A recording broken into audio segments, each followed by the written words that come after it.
So what we're going to do is we're here to expose it, let people tell their story, and let everybody in the public see the horrors of the court system in Suffolk County, New York.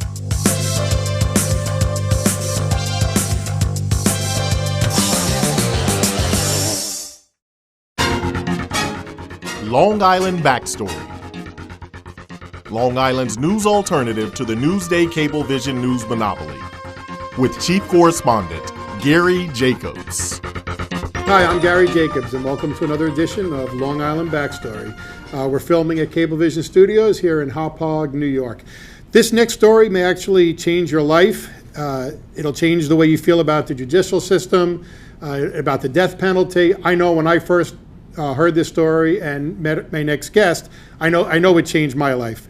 My next guest, Jeffrey Deskovic, spent 16 years in jail for a murder and a rape that he did not commit. This is an incredible story.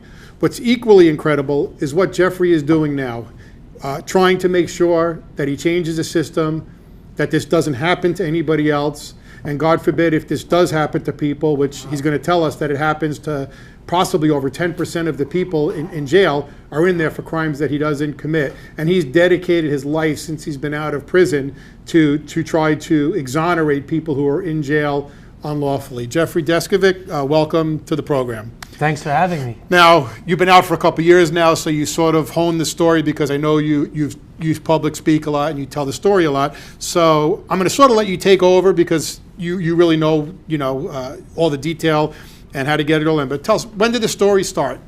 Back in November 1989.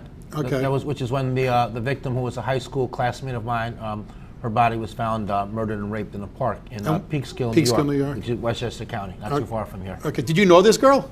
Barely. She was a classmate in two of my classes as a freshman, one as a sophomore. I knew her name, she knew mine. That was the extent of it. We really weren't even on a high-buy basis. Right. Hey, you ever been in trouble with the law? Absolutely not, no. So you weren't one of these troubled kids that was constantly getting arrested? And were you violent? No, I was not violent either, no. So what made them pick Jeffrey Deskovic out of everybody in Peekskill, New York? How do they pick you out and arrest you?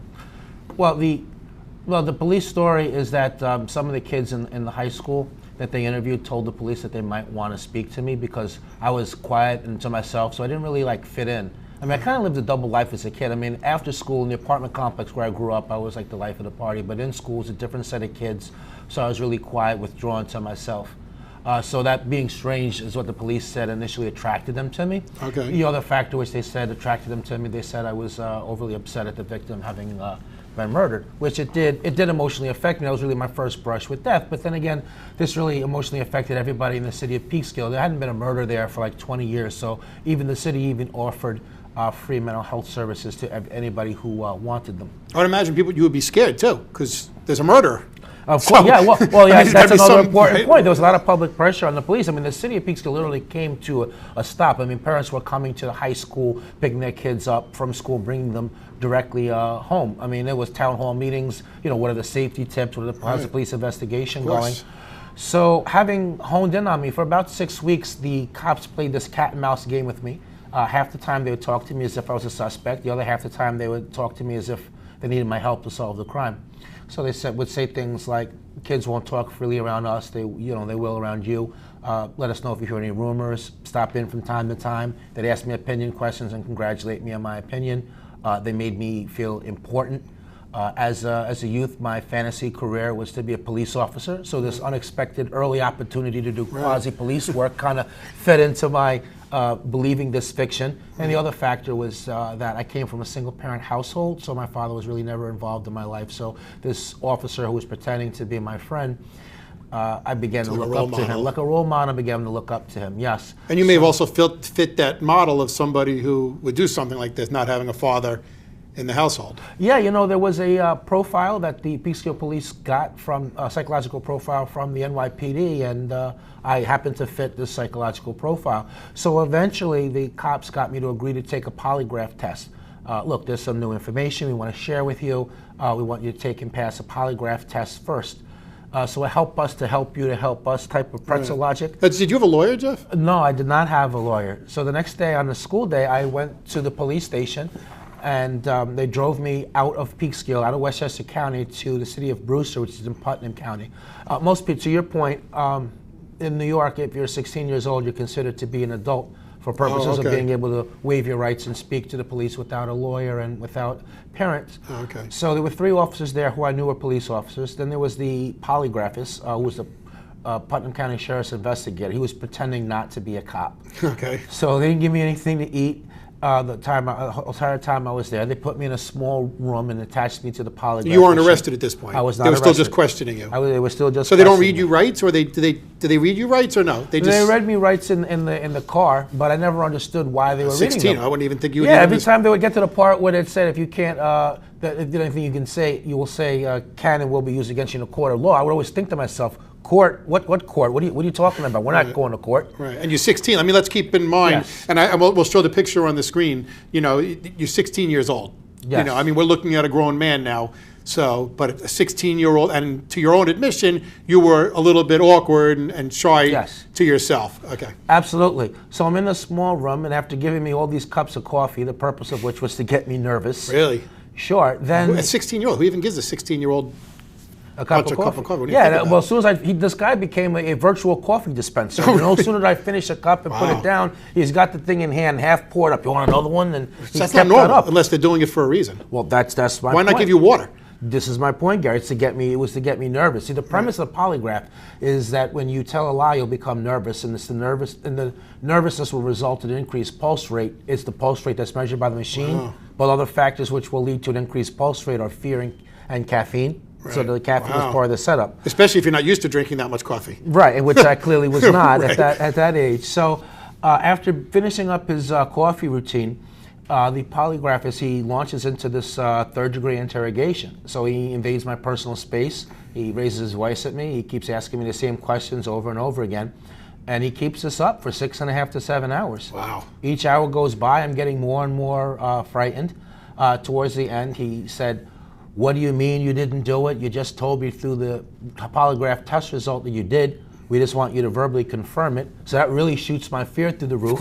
Of course. And then the officer who's pretending to be my friend, he comes in the room and tells me that the other officers are going to harm me, but that he's holding them off, but can't do so indefinitely. That I Were they have to help videotaping myself. this? No, that's the thing. They were not videotaping it. They weren't audio taping it. There's no signed confession. It's just the cop's word as against mine. Okay. Which is one of the reasons why we'll talk about later. I advocate for videotaping interrogations. Right.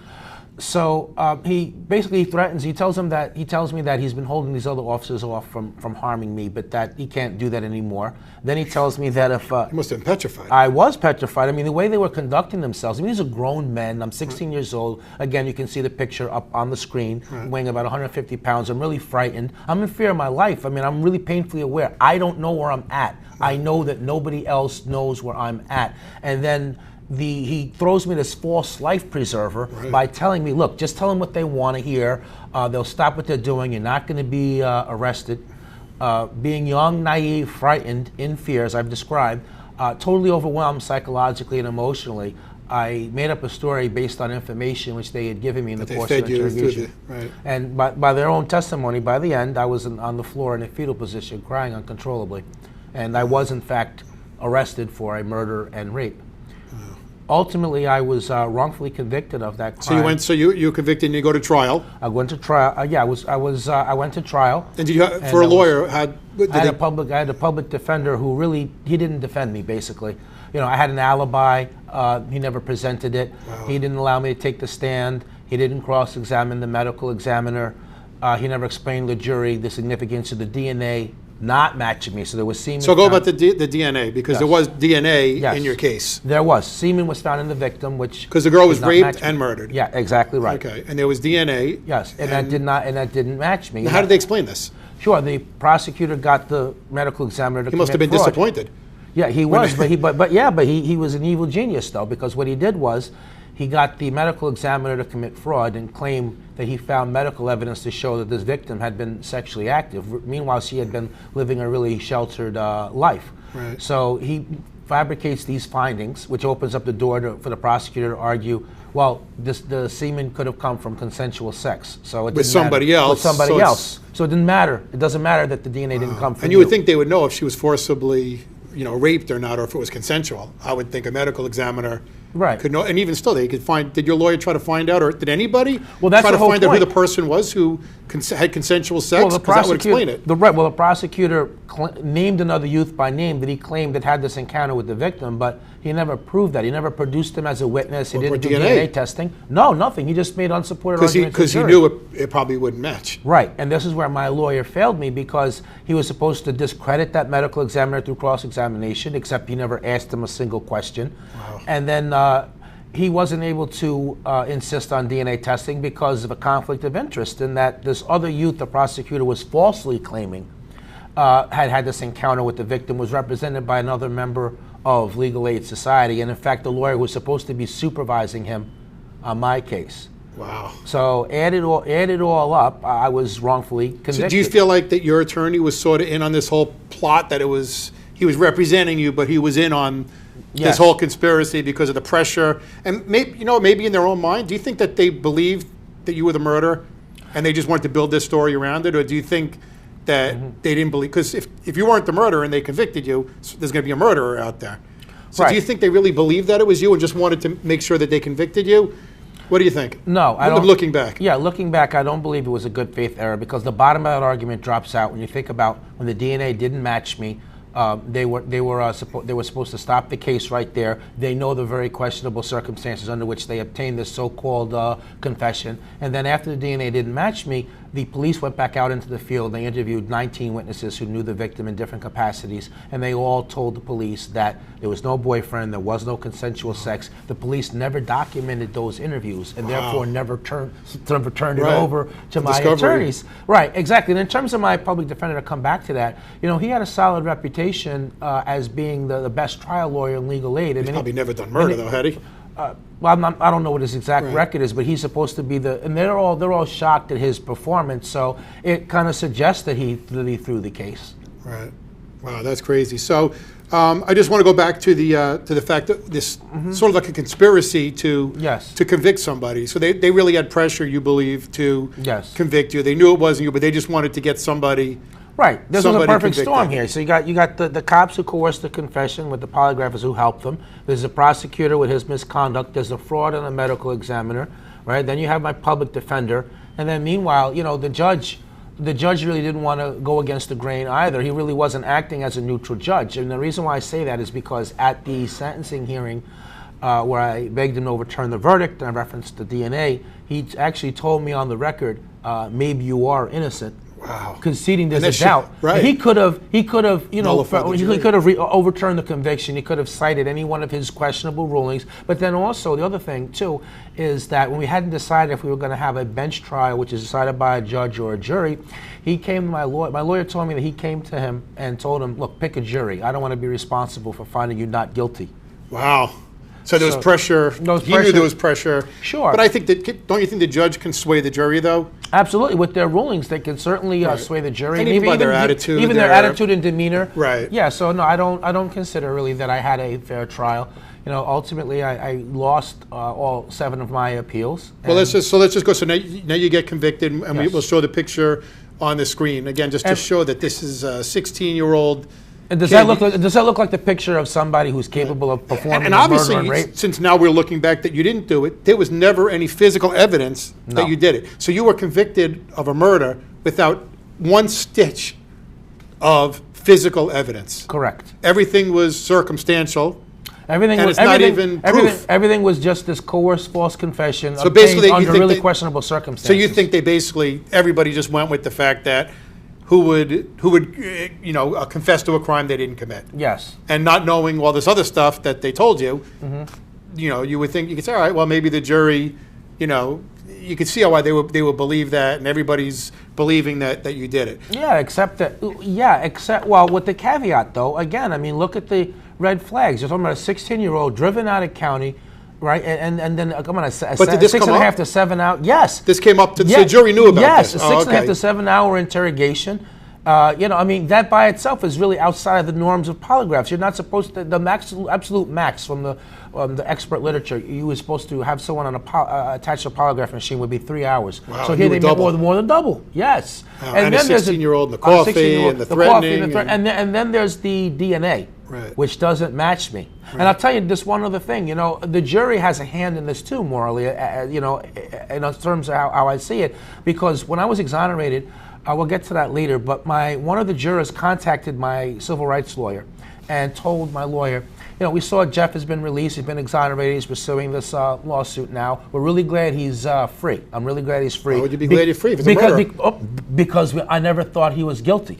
That's just cruel. And my lawyer asked him the obvious question, right, Gary. Why'd you vote that way? And what did he say? He said, well, look, at that point, it was 11-1. I was the last juror. We had sent a note out to the jury asking, sent a note out to the judge asking if we didn't come up with a verdict, would we be sequestered over the Christmas holiday? And the answer was yes. So all the jurors were pressuring me because they didn't want to be sequestered over the holiday. They wanted to just get out of there, go home to their family, and I caved into the pressure. And I got to say that, anybody who's watching that who's going to be a juror, look at what that decision did. I mean, you have to take this very seriously. And if you're a juror and if you're the only one, but you believe that the person didn't do it, for God's sake, stick to your guns and don't do it. I mean, this is a perfect example. That one person